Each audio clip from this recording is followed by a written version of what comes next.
Bonjour, bienvenue sur le podcast de l'Église évangélique baptiste La Bonne Nouvelle de Dijon.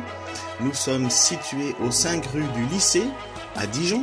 Vous pouvez trouver des informations sur notre Église sur le site internet www.la-bonne-nouvelle.org. Passez une excellente journée ou soirée.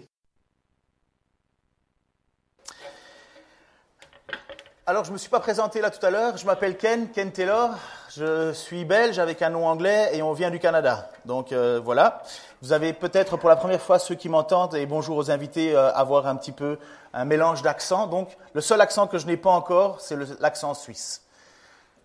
Et pas l'accent bourguignon non plus. On est allé visiter une ferme hier. Je ne sais pas si vous avez... Ça va, au fait? Vous allez bien? Ok, je veux juste m'assurer. Vous savez que j'aime bien m'assurer si vous êtes avec moi ou si on est ensemble. On est allé visiter une ferme hier, une ferme à Étaules, magnifique ferme en haut. Vous voyez où c'est Étaules? Un peu plus loin que l'aéroport de Darrois. Et mon fils il ne voulait pas venir avec au départ parce que voilà. Et à un certain moment, il dit: je suis déçu. Alors, mais pourquoi tu es déçu? Il dit: parce que le fermier n'a pas d'accent. Il avait fait un cliché comme quoi le fermier aurait un bon accent comme ça là, pour parler des vaches et des cochons. Eh bien, ça n'est pas fait du tout. Voilà. Bref, donc c'est une petite anecdote. Vous n'avez pas d'accent, les bourguignons, ou en tout cas on ne le ressent pas, le reconnaît pas. Il y en a un? Bon, on fera un jour un concours d'accent bourguignon alors. Qu'est-ce qu'un trilemme? Levez juste la main ceux qui savent ce qu'est le trilemme. C'est plus grand qu'un dilemme et c'est moins grand qu'un quadrilemme peut-être, c'est ça? Oui, c'est ça, c'est bien, oui, c'est bien dit. Alors, un trilemme, exactement, c'est un dilemme, mais en 3. Donc, c'est 3 possibilités que l'on peut avoir. Même Déborah est d'accord avec nous. Alors, Rebecca, pardon. Bon, le prochain, ce sera Déborah. Donc, un trilemme, c'est 3 positions que l'on peut avoir, 3 tensions dans lesquelles il faut faire un choix. Il faut se poser. Un dilemme, c'est une situation finalement où on est obligé de choisir, mais dans 2 positions qui se valent finalement et on ne sait pas trop quoi choisir. Par exemple, lorsque vous êtes invité au repas chez vos beaux-parents et vous n'avez pas envie de voir vos beaux-parents, mais vous aimez votre femme qui aime ses parents. Voilà un dilemme. Qu'est-ce qu'on fait? On y va pas j'ai pas trop envie de les voir, mais j'aime ma femme. Enfin, voilà, c'est un petit dilemme, par exemple. Un autre dilemme, c'est que vous aimez le chocolat, mais vous savez que ça fait grossir. Vous voulez pas grossir, mais vous aimez le chocolat. Là, on se retrouve devant un autre dilemme. Mais le dilemme qui se trouve dans l'Écriture est quand même un petit peu plus important. Et on continue le livre, l'Évangile de Marc, l'explication de l'Évangile de Marc, et on est au chapitre 2, versets 20 à 30. Et on découvre qu'il existe un trilemme. Alors, voici comment commence ce passage. Jésus alla à la maison de nouveau, donc à Capernaum, et la foule s'y pressa au point que lui et ses disciples n'arrivaient plus à manger. Quand les membres de sa famille l'apprirent, ils vinrent pour le ramener de force avec eux. Ils disaient, en effet, il est devenu fou. Il a perdu le sens.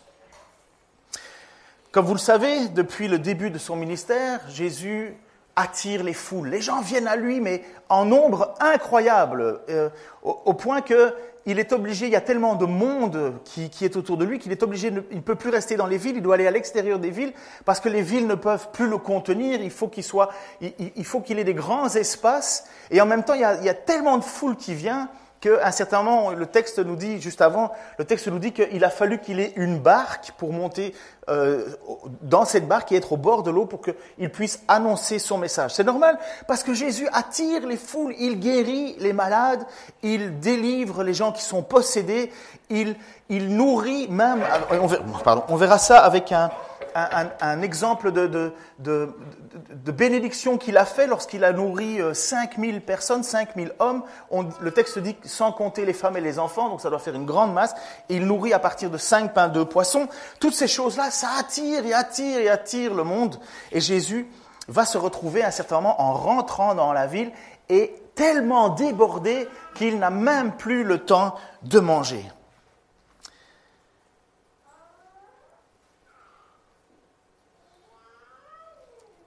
Mais Jésus a un message à donner, une parole à transmettre. Jésus a besoin de dire quelque chose et il faut que l'on entende ce qu'il a à dire. Ces miracles, comme je vous l'ai déjà dit, ces signes, Jésus les fait, mais dans le but d'attirer l'attention sur ce qu'il a à nous dire. Il est là, et on le sait par la suite de l'histoire, mais on sait que Jésus est là pour 3 ans, et pendant ces 3 années, il a besoin de faire connaître quelle est la volonté de son Dieu. Jésus étant le Fils de Dieu, il descend de Dieu, il vient parmi nous, et il nous annonce un message. Et ce message, il faut qu'on y réponde.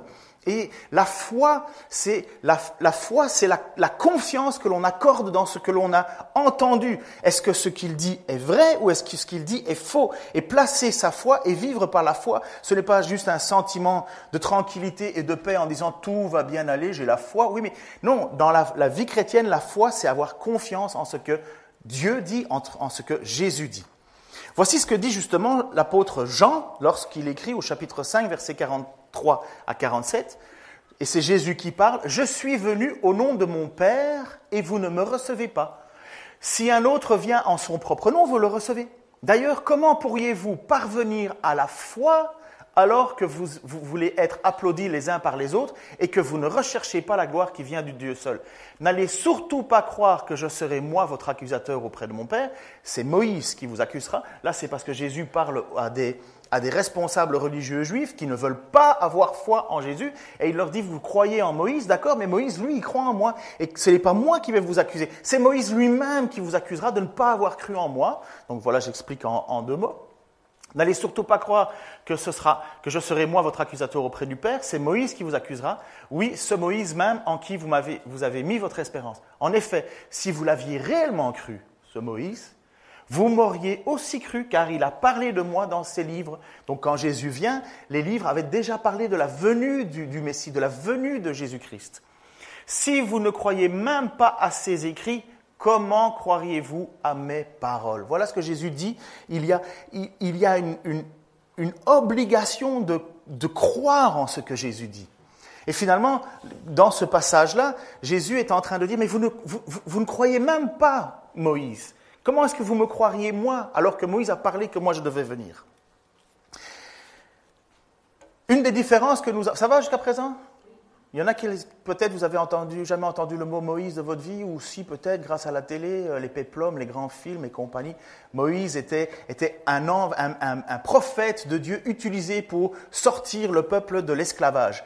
Et Moïse avait dit prophétiquement, avait déjà parlé en avance en disant « Oui, moi, je suis quelque part quelqu'un qui vous est sorti matériellement de la domination des Égyptiens pour vous faire rentrer dans le pays promis, mais il y aura un prophète plus grand que moi qui, lui, vous donnera une autre délivrance. » Et donc, voilà ce qu'ils auraient dû, les religieux, voir dans le texte. Et quand Jésus se présente, il se présente comme étant celui dont cet homme, Moïse, avait parlé. Et donc, quand Jésus voit la résistance de ces religieux, il dit « Mais vous ne croyez même pas ce que Moïse a écrit. Comment vous pourriez croire quand moi je vous parle ?» Et donc, c'est bien une idée que je veux soutenir. Il faut avoir foi en ce que Jésus dit.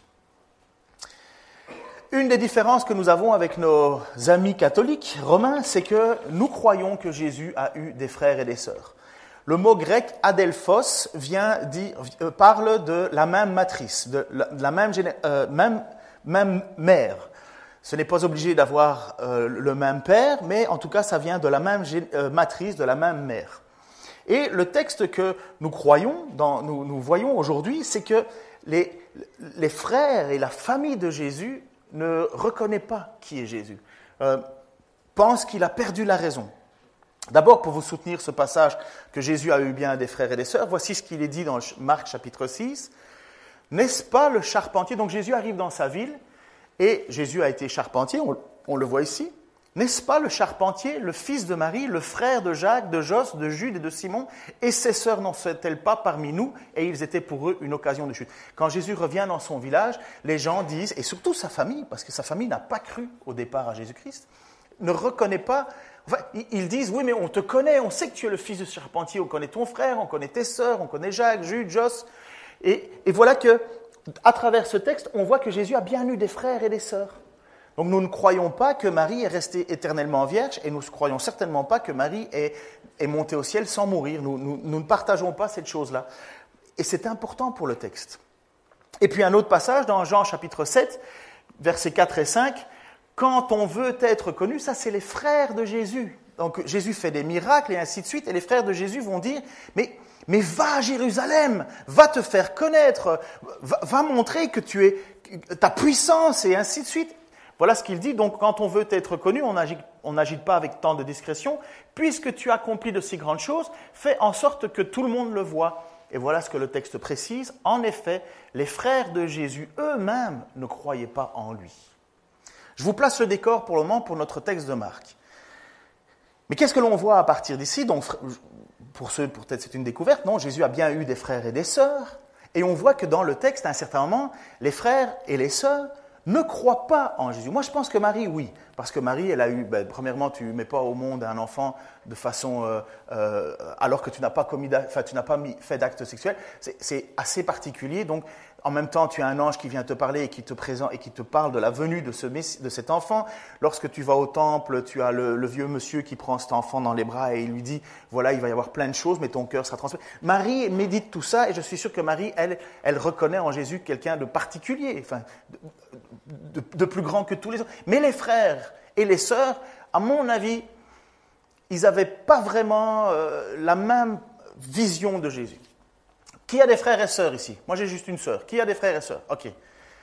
Qui a un frère ou une sœur qui a fait plus d'études que vous, plus de diplômes, plus de mérites, plus que tout? Et encore, enfin, vous savez, peut-être dans votre famille, vous avez le parfait. L'enfant parfait, l'enfant dont vos parents parlent tout le temps. Ah, mais si tu étais comme lui, si tu étais comme lui. Moi, j'ai souffert ça de mes cousins. Ah, si tu étais comme tes cousins. Nanana. J'espère qu'ils n'enregistrent pas. Mais bref, j'en ai souffert, ils peuvent bien souffrir une seconde. Donc, Jésus, il est parfait. C'est l'enfant, certainement, lorsque sa mère dit « débarrasse la table », il ne dit pas « attends, je termine ma partie ». Il se lève, il débarrasse la table, il obéit à ses parents. C'est l'enfant dont on n'a pas besoin de courir pour faire les devoirs. Est-ce que tu as fait tous tes devoirs? Oui. Puis tu ouvres le journal de classe et ça, tu as fait. Ah, zut, j'ai oublié. Vous connaissez ces choses-là? Ou bien le bricolage qu'on fait le dimanche soir à 10h du soir parce que l'enfant a oublié qu'il avait fait un bricolage. Vous connaissez ces choses. Jésus ne fait jamais ça. Jésus ne ment pas. Jésus ne triche pas. Jésus ne tient pas l'innocent, le coupable pour innocent. Jésus n'est pas en train de lorsque quelqu'un fait une bêtise, tu ne le dis pas à maman, hein? Non, Jésus, si on l'interroge, il va dire, oui, c'est lui. Il ne va pas mentir. Donc, imaginez qu'avoir un frère parfait dans la maison, comme ça peut mettre une petite tension. Hein. Et je comprends que les frères et les sœurs de Jésus n'ont pas forcément directement cru en lui. Certainement, quand Jésus a commencé son ministère et alors a parcouru les foules, a guéri des gens, parce que le texte nous dit, enfin, ou nous laisse sous-entendre que pendant les 30 premières années de sa vie, Jésus, il n'a pas bougé, il ne s'est pas mis en avant. On n'a pas de texte qui parle du ministère de Jésus avant 30 ans. On a juste un passage lorsque Jésus a 12 ans et finalement les responsables religieux l'interrogent, parlent avec lui et ils sont étonnés du savoir de cet enfant. Mais on n'entend rien, on ne voit rien dans l'histoire qui nous parlerait que Jésus aurait accompli des miracles et des ci et des ça. Donc vous voyez que finalement, et ce que l'on en déduit, c'est qu'à un certain moment, Jésus commence son ministère, des foules entières se déplacent, et à un certain moment, la famille vient voir Jésus, voit qu'il y a tellement de monde autour de lui, voit que Jésus n'a même plus le temps de manger, et quelle est leur première réaction? Eh, t'as perdu la tête ou quoi, Jésus? Tu fais quoi, là? Tu peux remettre le passage juste avant, s'il te plaît? Encore un peu. Voici, quand les membres de sa famille l'apprirent, donc il y avait des foules qui se déplaçaient et ainsi de suite, ils lui dirent, ils voulaient d'abord le ramener de force, en disant, allez, rentre à la maison, arrête tes bêtises, tu as perdu la tête, tu as perdu la vision, qu'est-ce que tu fais? Donc on voit bien qu'à ce moment-là, les frères n'ont pas cru en Jésus. Ils n'ont pas cru dans le message de Jésus. Ils ont constaté des foules entières. Ils ont constaté certainement les miracles. Ils ont constaté les actions, les guérisons. Mais leur conclusion à eux, à ce moment-là, mais t'es fou, quoi. T'as perdu la raison. Et pour beaucoup de chrétiens, des gens qui donnent leur vie à Dieu, à un certain moment, peut-être que votre famille vous a dit, mais qu'est-ce que tu fais? Est-ce que tu es devenu fou? Moi, à travers ma vie, j'ai fait pas mal de bêtises, mais à un certain moment, je me souviens que quand Dieu a touché mon cœur et que j'ai accepté son pardon, mes parents, la première conclusion qu'ils ont fait, c'est « bon, ça va lui passer. Ça va lui passer. » Encore une strip. Une strip, c'est un mot...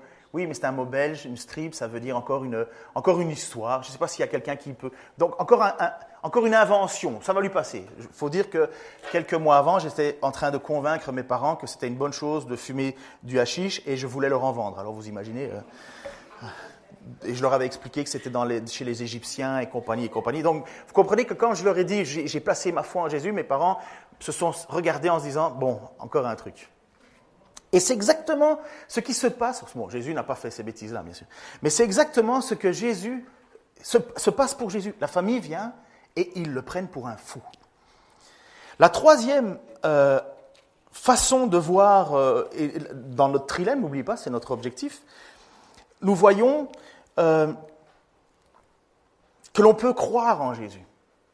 Première attitude, considérer que Jésus est fou. Deuxième attitude, qui est sous-entendue dans notre texte d'aujourd'hui, c'est de croire en Jésus, c'est d'avoir foi en Jésus, c'est de dire oui, je crois ce qu'il dit qu'il est, je crois ce qu'il a fait et je crois ce qu'il promet et je crois ce qu'il accomplit est vrai. Et le texte de Jean nous dit d'ailleurs dans son évangile, merci, Jésus a accompli sous les yeux de ses disciples encore beaucoup d'autres signes miraculeux qui n'ont pas été rapportés dans ce livre, donc l'évangile de Jean. Évangile, ça veut dire bonne nouvelle. Mais ce qui s'y trouve a été écrit pour que vous croyiez que Jésus est le Christ, le Fils de Dieu, et qu'en croyant, vous possédez la vie en son nom. Ça, c'est une deuxième attitude dans notre trilemme. Ou bien, premièrement, comme je dis, on prend Jésus pour un fou, il a perdu le sens, ou bien on croit en Jésus, ce qu'il dit, et voilà ce que Jean dit. Moi, j'ai écrit tout mon évangile qui raconte tous les faits, les miracles, les actions de Jésus, et tout ça a été écrit pour que vous croyiez que Jésus est le Fils de Dieu. Et puis vous avez une troisième attitude que je vous encourage de ne jamais avoir, mais qui est dans notre texte de ce matin, Marc 3, 22. Les spécialistes de la loi qui étaient venus de Jérusalem disaient « Il est sous l'emprise de Belzébul, c'est par le pouvoir du chef des démons qu'il chasse les démons. » Je remets le contexte. Des foules entières sont tout autour de Jésus. Il y a des gens qui croient, qui espèrent, il y a des gens qui sont guéris, bien sûr, il y a des gens qui sont délivrés. Il y a la famille qui dit « Écoute Jésus, arrête, ça suffit, là. Tu n'as même pas le temps de manger, rentre à la maison, arrête, c'est une folie. » Vous en avez d'autres, comme je vous dis, au milieu, ils croient. Et puis vous avez une troisième catégorie, les chefs religieux, qui ne peuvent pas nier ce qui se passe, parce ils voient la foule, ils voient les gens, tout le monde est là. Ils constatent les guérisons. Il vient d'y avoir un muet aveugle qui se met à parler et à voir. Ce n'est pas tous les jours. Surtout sans intervention médicale, rien du tout. Donc, ils ne peuvent que constater ces choses-là, mais plutôt que de reconnaître que cette grâce vient de Dieu, ils disent, c'est par le pouvoir du diable que tu fais ces choses-là. Ah, ça c'est la troisième position dans notre trilemme, c'est le fait de rejeter consciemment qui est Jésus et ce qu'il fait. Et surtout, de lui dire que ce pouvoir vient du diable. Aucune de ces trois réactions est sans conséquence. Aucune. L'un offre le pardon direct, si tu crois de ta bouche, je vais vous lire le passage. La deuxième, elle te donne une possibilité de réflexion, puisque nous voyons que par la suite, les frères de Jésus ont cru en lui. Dans la Bible, vous trouverez l'épître de Jacques. On est convaincu à 98% que c'est bien Jacques, son frère, qui l'a lu, qui l'a écrite. Après ça, vous avez l'épître de Jude, qui a été écrite. Donc on sait qu'ils sont devenus croyants, ils ont suivi Jésus, mais après sa mort et sa résurrection.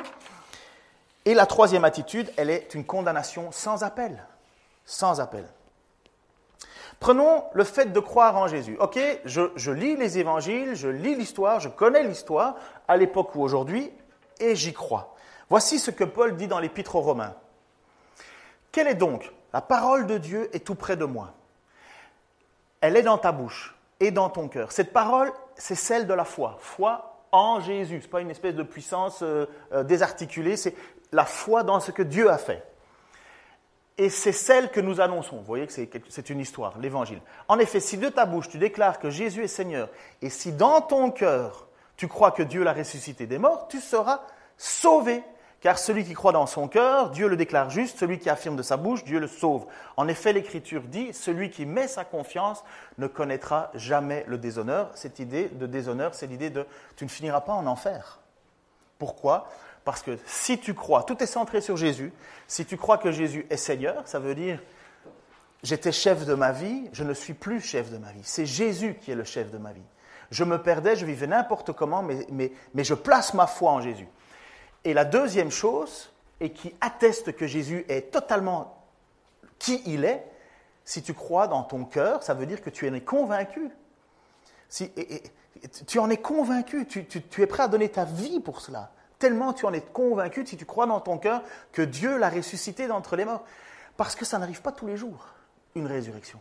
Mais qu'est-ce qui prouve que Jésus est bien le Fils de Dieu ? Comme dit Paul dans son épître aux Romains, déclaré Fils de Dieu avec puissance par la résurrection. Jésus est dans son tombeau, personne n'entre, personne ne sort, si ce n'est lui à un certain moment, parce que Dieu dit, toi, tu te relèves. Ressuscité par la puissance des morts. Et donc ces deux choses-là, premièrement, croire que Jésus est Seigneur et Sauveur, ça veut dire plier le genou, reconnaître que nous sommes pécheurs et que nous avons besoin d'un Sauveur, d'un Seigneur. Et la deuxième chose, si tu es convaincu qu'il est ressuscité, ça veut dire que Dieu est vivant, Jésus est vivant, il agit aujourd'hui, eh bien, tu seras sauvé. Ça, c'est la foi. Ça va, vous êtes avec nous ? On met déjà une note, comme à l'école des fans, pour voir, c'est pas une note pour moi, une note pour vous, si vous avez compris. Vous êtes, on va sur 10, on espère le 7 ? Allez, oui. Le 10, parfait. La deuxième attitude, c'est cette période où l'on essaye de connaître qui est Jésus. Comme les frères de Jésus, c'est manifeste que Jésus est là. C'est manifeste que ce qu'il fait. Mais ils n'arrivent pas à saisir ce qui arrive vraiment. Est-ce que Jésus est un simple homme ? Est-ce que c'est juste notre frère, le fils du charpentier ? Ou est-ce que Jésus est vraiment qui il est ? Et il y a comme une période de doute, de questionnement. Mais cette période de doute et de questionnement nous amène toujours au même point. Si Jésus n'est pas le Sauveur, si Jésus n'est pas celui qui nous pardonne de nos fautes, nous sommes toujours dans un système où nous essayons nous-mêmes de nous sauver. Bon, je sais que je parle à 90% à des chrétiens, mais si tu n'as pas un avocat devant Dieu, qui va parler à ta place ? Parce que Jésus-Christ se définit comme étant notre avocat. Il est mort à notre place pour payer notre faute. Donc si tu n'as pas d'un avocat devant Dieu, qui va plaider à toi ? Mais vous, qui a déjà regardé ces séries américaines ou polonaises où finalement la personne dit tu as besoin d'un avocat et lui dit non, je ferai ma défense moi-même et ainsi de suite et ainsi de suite. Le problème c'est que quand on se présente devant Dieu, on n'est pas innocent, on est coupable. On est coupable parce que d'une manière ou d'une autre, nous n'avons pas obéi à la loi. Voici ce que Jacques va dire, donc le frère de Jésus, qui finalement a donné sa vie à Jésus. En effet, celui qui désobéit à un seul commandement de la loi, même s'il obéit à tous les autres, se rend quand même coupable à l'égard de la loi. Alors peut-être que vous n'avez jamais été meurtrier. Moi non plus, je n'ai jamais été meurtrier. J'ai pas trompé ma femme. Je suis pas adultère. J'ai peut-être pas fait toutes ces choses-là. Mais il y a bien un commandement que j'ai transgressé de la loi de Dieu. Premier commandement, tu aimeras Dieu de tout ton cœur, de toute ta force, de toute ton âme. Déjà, rien que ça, je ne l'ai pas accompli. Tu ne te feras pas d'image taillée, d'idole, de représentation. Dans ma jeunesse, j'ai idolâtré des gens. Et c'est placer sa foi dans... On le fait avec le loto, les gars. Et les filles, bien sûr. Qui a déjà rêvé... Il y a un Belge qui a gagné 168 millions, c'est pas moi, d'euros, à l'euro-million il y a quelques semaines. Qui s'est déjà mis à rêver de ce qu'il ferait avec 168 millions ? Ou même 1 million. Alors on commence à faire des plans sur la comète et ainsi de suite. Et finalement on s'invente, on est en train d'idolâtrer l'argent. On croit qu'on va pouvoir faire quelque chose. Mauvaise nouvelle, la majorité de ceux qui ont gagné des grandes fortunes sont tous pauvres. Quelques temps après, ils ont tout dilapidé. D'abord, ils se découvrent des amis qu'ils ne connaissaient pas. Et puis il découvre un ami qui ne pensait pas aussi puissant, ça s'appelle les impôts. Et puis il y a le banquier, les assurances, les ci, les là, et puis après ça, on s'imagine que c'est un puissant fin, et la majorité, je ne sais pas si vous avez déjà vu ça, mais la majorité des gens qui ont placé leur espoir en l'argent, et dans ces gains comme ça, c'est une vie triste. Je me suis perdu là. Quelqu'un peut me résumer ? Voilà, alors si on désobéit à un seul des commandements, donc on désobéit à une partie de la loi, on désobéit à toute la loi. Merci Pascal. Pour montrer aussi que ne pas faire de choix. J'ai des amis, quand je leur parle de Dieu, ils me disent « Ouais, un jour peut-être, ils veulent d'abord vivre une vie, faire ce qu'ils veulent, faire les fous, et puis se dire « Ouais, peut-être qu'un jour, au moment opportun, quand je serai vieux, parce que l'Église, c'est pour les vieux. Hein. Dieu, c'est pour les vieux, c'est pour les mamies. Ça fait de la bauderie avec un petit chapelet, et ça regarde la télé, le culte le matin, enfin bref, à la télé. Donc, quand je serai vieux, je serai religieux.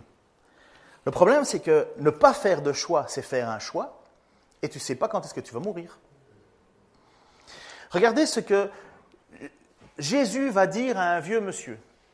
Un vieux monsieur qui est religieux, et qui cherche à savoir comment on fait pour être sauvé. Ça veut dire comment on fait pour, le jour où je passe devant Dieu et que je suis en jugement, comment je fais pour que Dieu me dise « Je te pardonne de toutes tes fautes, tu peux rentrer dans mon salut ». Il va dire à un certain moment Jésus, voici le moyen, en effet Dieu a envoyé son Fils dans le monde, non pas pour le condamner, mais pour qu'il soit sauvé par lui. Alors tout le monde dit « Ouais, super, Jésus n'est pas là pour nous condamner. Je ne suis pas condamné. Donc je peux attendre d'être vieux et de faire de la broderie. » Non. Celui qui met sa confiance en lui n'est pas condamné. Mais celui qui n'a pas foi en lui, il l'est déjà. Il est déjà condamné. Car il n'a pas mis sa confiance en la personne du Fils unique de Dieu. Et voici en quoi consiste sa condamnation. C'est que la lumière est venue dans le monde, mais les hommes lui ont préféré les ténèbres parce que leurs actes sont mauvais. En effet, celui qui fait le mal déteste la lumière et il se garde bien de venir à la lumière de peur que ses mauvaises actions ne soient relevées. Ça veut dire que quand on entend le message de Jésus et que l'on dit plus tard, c'est pas que tu es neutre, c'est que tu es déjà condamné par Dieu qui dit, regarde, je te donne le moyen d'être sauvé, mais tu ne l'acceptes pas. Mais ça ne change pas ton point, tu es toujours condamné. Les frères de Jésus qui n'acceptaient pas Jésus parce qu'ils étaient dans une incrédulité, ça leur a mis du temps, mais finalement, ils étaient déjà condamnés. Vous comprenez le point ?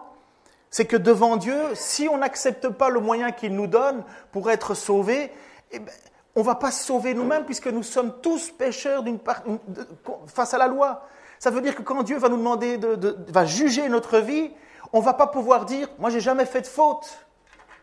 Dieu va te répondre « j'en ai un seul qui a jamais commis de péché ». Il s'appelle Jésus-Christ. Il est mort pour toi. Il est ressuscité. Est-ce que tu le crois ? Et toi, tu vas dire « ouais, j'ai entendu parler d'une histoire ». Mais Jésus va dire, c'est pas parce que tu as entendu parler, Dieu va dire, c'est pas parce que tu as entendu parler d'une histoire. Est-ce que Jésus te connaît ? Est-ce qu'il te connaît ? Et alors voilà, donc ça j'ai expliqué la deuxième attitude, finalement, cette incrédulité finalement qui est un choix. C'est ne pas faire de choix, c'est le faire de choix contre. Et le troisième point qui honnêtement a fait couler beaucoup d'encre. Ça va jusqu'à présent ? On est toujours à 10, Pascal, ça va ? Ok, parfait. Pour les autres ? Ah, ok, c'est bien. Enfin, quand je parle de 10, je ne parle pas d'évaluer ce que je suis en train de dire. Je veux savoir comment vous avez compris. Parce que si je dis tout ça et finalement vous ne comprenez rien, à quoi ça sert ? Dans le sens, ce qui est utile, c'est de comprendre quelque chose. Et la troisième attitude, cette attitude qu'il ne faut absolument pas avoir. Elle est présentée à différents endroits de la Bible. Elle a fait couler énormément d'encre. Vous savez pourquoi ? Et ça, je suis sûr qu'en français, en québécois et en belge, c'est le même mot. Parce que ça fout la pétoche. Pétoche, on comprend ? Parce que ça fait peur. Parce qu'on se demande, est-ce que j'ai commis ce péché ? Est-ce que j'ai fait cela ? Voici ce que le texte dit. Alors, Jésus appela ceux qui étaient venus de Jérusalem, les spécialistes de la loi qui étaient venus de Jérusalem disaient, il est sous l'emprise de Belzébul, car c'est par le pouvoir du chef des démons qu'il chasse les démons. Alors Jésus les appela et leur expliqua la situation au moyen d'une parabole. Comment Satan peut-il chasser Satan ? Un pays déchiré par la guerre civile ne peut pas subsister. Si donc Satan se bat contre lui-même, si son royaume est divisé, il ne peut plus subsister, c'est fini pour lui. En fait, personne ne peut pénétrer dans la maison d'un homme fort pour s'emparer de ses biens sans avoir d'abord licoté cet homme fort. C'est alors qu'il pillera sa maison. Vraiment, je vous avertis, tout sera pardonné aux hommes, leurs péchés et les blasphèmes qu'ils auront prononcés. Mais si quelqu'un blasphème contre l'Esprit Saint, il ne sera pas pardonné. Il portera éternellement la charge de ce péché. Jésus leur parla ainsi parce qu'ils avaient dit « il est sous l'emprise d'un esprit mauvais ». À la lecture de ce texte, la première chose que certains de mes amis diront, c'est « boum »,« boum », parce que ça claque un passage pareil. Mettez-vous bien dans le contexte, Jésus est devant des foules, il y en a qui croient en lui, ses frères et ses sœurs ont des doutes. Il dit, il a perdu la raison, il faut qu'il mange, il faut qu'il se repose, parce que là, il doit être épuisé, il divague. Et puis, il y en avait d'autres qui regardent les actions de Jésus et qui, eux, disent, non, c'est Satan qui fait ça. Et là, Jésus, il est sans appel devant ces gens. Il leur dit, écoutez, tout péché, tout blasphème peut être pardonné, sauf celui-là. Alors, qu'est-ce qu'on se fait Première question, on se dit, est-ce que j'ai commis ce péché-là, moi ? Est-ce que j'ai péché contre le Saint-Esprit un jour dans ma vie ? Je vais vous rappeler un truc. Si vous croyez que Jésus est Seigneur et Sauveur, vous n'avez pas commis ce péché. Si vous croyez que Jésus est le Fils de Dieu, qu'il est mort et ressuscité d'entre les morts, et qu'il est le Seigneur de votre vie, vous n'avez jamais commis ce péché. Parce que Jésus dit clairement que jamais nous pourrons vivre ou reconnaître Jésus. Si tu crois que Jésus est Seigneur, et si même tu as peur d'avoir un jour commis ce péché, tu ne l'as pas fait. Tu ne l'as pas fait. Par contre, il y a des personnes, et voilà le sens du texte, qui devraient être obligées de reconnaître la puissance de Jésus. C'est manifeste, c'est sous leurs yeux. Combien j'aurais espéré être à l'époque de Jésus juste pour voir ces foules. Et ces gens sont là, témoins oculaires. Ils interrogent même les gens qui sont guéris en disant « mais est-ce que c'est vraiment toi ? Est-ce que tu étais vraiment aveugle de naissance ?» et ci et ça. Et des gens leur disent « mais oui, bien sûr, c'est l'action de Dieu. » Et ces gens sont là, ils entendent Jésus qui parle. Ils voient Jésus guérir. Ils voient Jésus chasser les démons. Et plutôt que de plier le genou et de dire « waouh, c'est Dieu qui agit », ils disent « non, c'est le diable ». Ils s'endurcissent à une façon phénoménale. Ils s'endurcissent alors que tout est sur leurs yeux.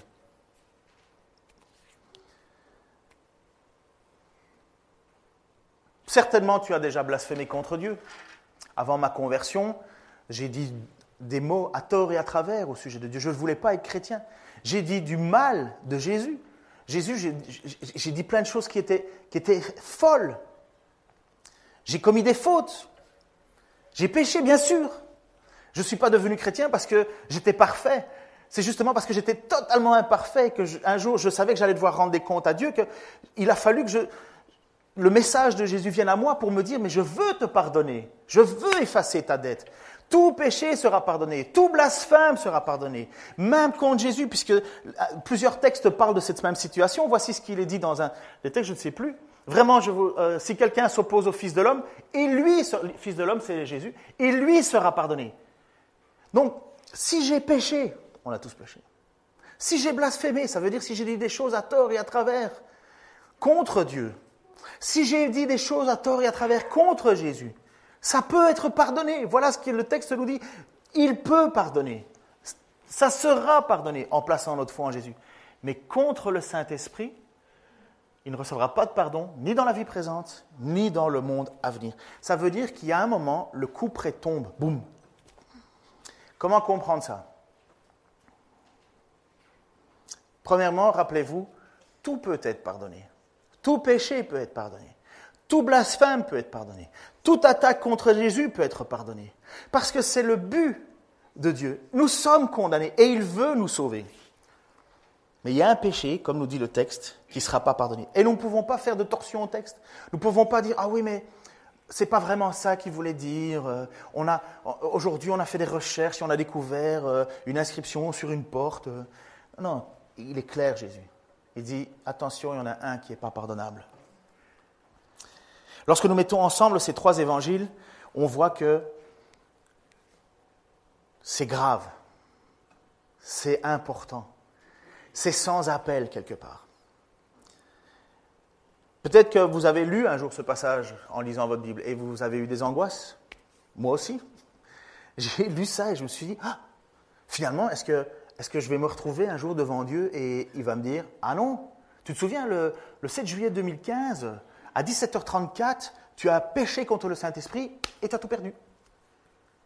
Non, c'est pas ça. Le péché contre le Saint-Esprit, c'est exactement ce que le texte dit. Jésus leur dit, parce que vous avez cru que je faisais toutes ces choses par Belzébul, parce que vous avez cru que j'étais le suppôt du diable, ça veut dire qu'on passe à côté et on s'entête, alors que c'est une évidence, on dit, non, je ne crois pas que Jésus est fils de Dieu. Pire, je crois que l'esprit qui l'anime est l'esprit du diable. Et finalement, on s'endurcit, on endurcit son cœur. Volontairement, on dit non. On est convaincu, mais on dit non. On le sait par la raison, mais on dit non. Je vais vous montrer ce que dit un homme qui s'appelle Hendriksen, je pense que c'est ça, voilà. Et il parle au sujet de ce texte, au sujet de ces pharisiens, donc ces hommes de loi, qui, alors que tout est manifeste devant leurs yeux, s'entêtent. Ils ont remplacé la repentance par l'endurcissement. Puisque Dieu, ce qui nous appelle, c'est à nous repentir, à demander pardon pour nos fautes. La confession par le complot. Plutôt que de dire Seigneur, Jésus, tu es Seigneur, ils vont comploter pour le faire mourir. Ils vont tout faire et tout mettre en œuvre pour le clouer sur une croix, pour le crucifier. Par leur propre dureté criminelle et leur dureté totalement inexcusable, ils se sont damnés eux-mêmes. Leur péché est impardonnable parce qu'ils refusent d'emprunter le chemin qui mène au pardon. Pour un voleur, un adultère, un meurtrier, il y a de l'espoir. Le message de l'Évangile peut les inciter à crier « Ô Dieu, aie pitié de moi, un pécheur ». Mais quand un homme s'endurcit au point de ne plus prêter attention aux pulsions du Saint-Esprit et de ne même plus écouter sa voix qui les supplie et les avertit, il se place sur la route qui mène à la perdition. Pécher contre le Saint-Esprit, ce n'est pas une phrase maladroite qui serait sortie de ta bouche. Ça n'a rien à voir avec ça. On est tous, si je vous dis dans le champ, vous comprenez cette expression ? Encore une fois, une expression québécoise, on est tous dans l'erreur. Si on pense que c'est juste une phrase qu'on aurait dit à un moment donné et que ça nous ferme toute porte alors que nous continuons à crier à Dieu « Aie pitié de moi, aie pitié de moi », c'est pas ça. On a l'esprit qui nous motive parce que c'est l'esprit qui nous pousse à crier à Dieu. Mais le point, c'est quand tu veux rejeter perpétuellement le message de Jésus et que finalement, plutôt que de dire « Ok, c'est peut-être de Dieu », comme les frères et qui ne savaient pas trop, qui avaient un doute et qui finalement sont tournés vers Dieu, c'est de volontairement ne pas vouloir voir que l'Esprit est à l'œuvre. On me pose souvent la question, et j'aime rappeler ça aux gens, ce n'est pas vous qui choisissez Dieu, c'est Dieu qui vous choisit. Ce n'est pas vous qui un matin décidez de faire votre shopping spirituel parce que vous avez une annonce sur Facebook qui passe et vous dites « Ah ouais, je vais devenir chrétien, ça a l'air pas mal. Ça offre le salut gratuit, je vais en profiter. » Non, il y a un moment, il y a le Saint-Esprit qui vient devant vous, vous saisit et vous êtes touché. On a eu des situations ici parmi nous, et combien ? Il y a un moment, le Saint-Esprit te touche. Mais si tu décides de le résister et tu dis « Non, ça c'est le diable », je ne veux rien savoir de toutes ces choses-là, je ne veux rien savoir de Dieu, je veux rien savoir de Jésus, alors que tu l'as lu et ça résonne en toi et que tu dis « Non, je ne veux pas », tu t'endurcis. Voici ce que l'Épître aux Hébreux, l'auteur de l'Épître aux Hébreux, donc une lettre qui est envoyée à une église. « Alors comment pourrons-nous échapper nous-mêmes au châtiment si nous négligeons un si grand salut ?» Le si grand salut, c'est Jésus qui offre sa vie à la croix pour nous. Il paye le prix de notre faute. Car ce salut a tout d'abord été annoncé par le Seigneur lui-même. Ceux qui l'ont entendu en ont ensuite confirmé la validité pour nous, et Dieu a authentifié leur témoignage en y ajoutant le sien. Donc Dieu a fait des miracles.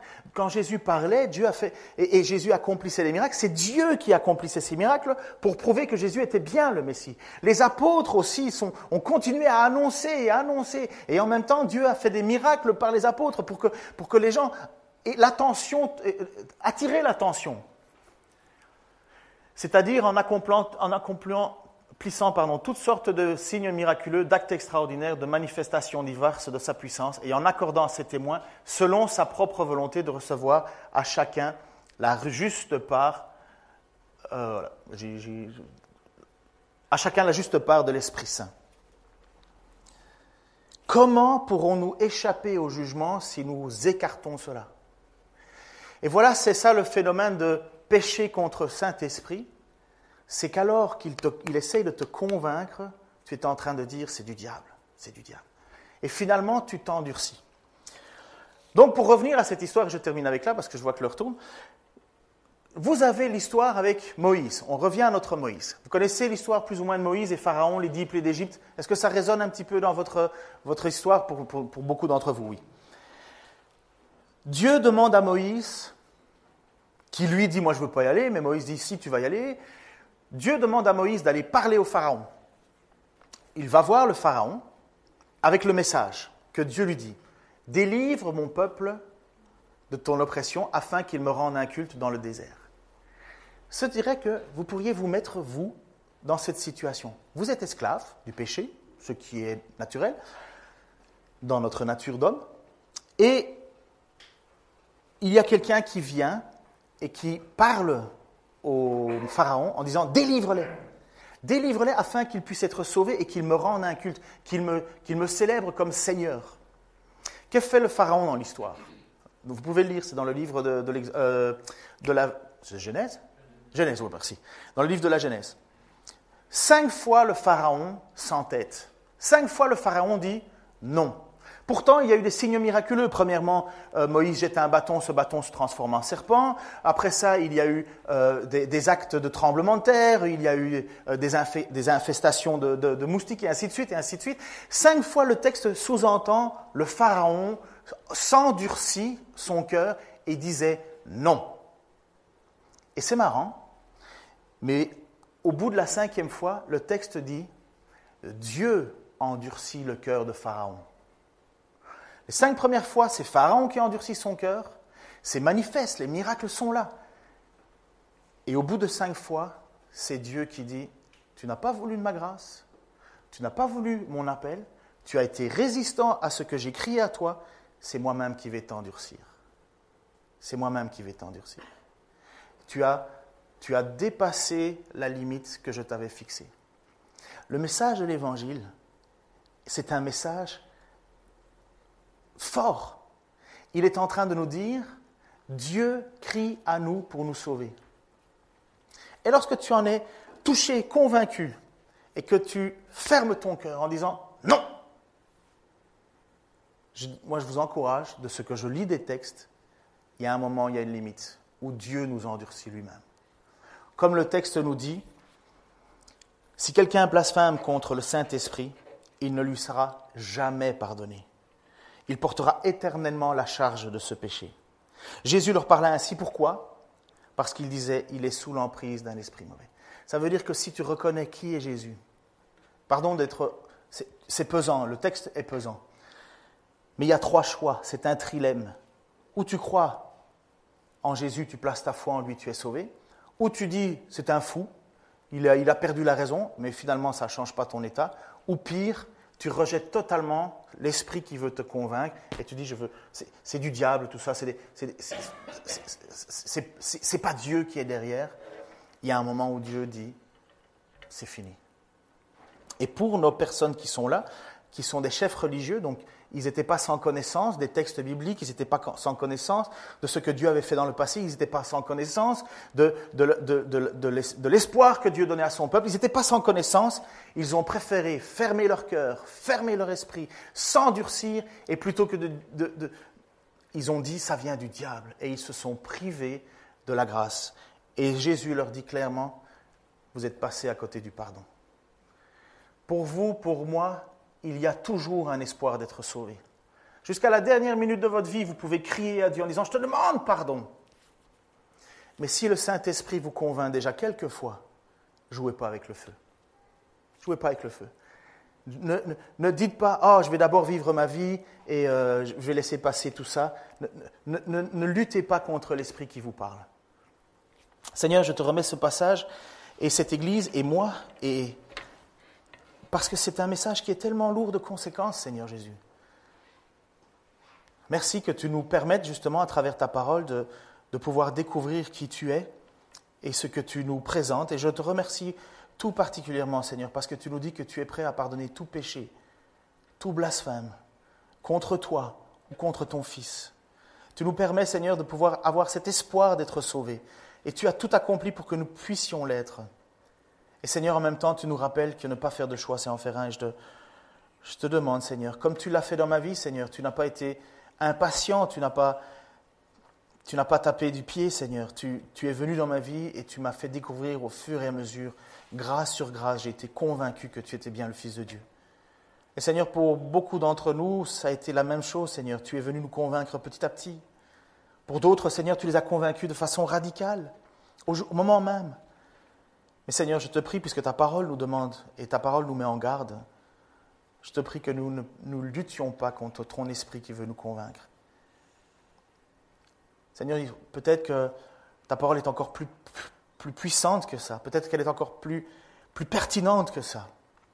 Mais Seigneur, là où nous en sommes, moi je veux te demander encore une fois, pardon pour toutes mes fautes, te remercier d'avoir payé le prix pour moi, et surtout, Seigneur, te remercier que tu es prêt à me pardonner, et que tu veux encore toucher et offrir ce pardon à d'autres. Nous allons te chanter, nous allons te célébrer, nous allons prendre la Sainte, Seigneur, en mémoire de toi, parce que tu as tout accompli pour nous. Et je te prie, Seigneur, que chacun le fasse en âme et conscience devant toi. Non pas pour imiter le voisin, ou pour faire partie d'un club, mais parce que nous avons placé notre foi et notre espérance en toi, dans le nom de Jésus-Christ. Amen.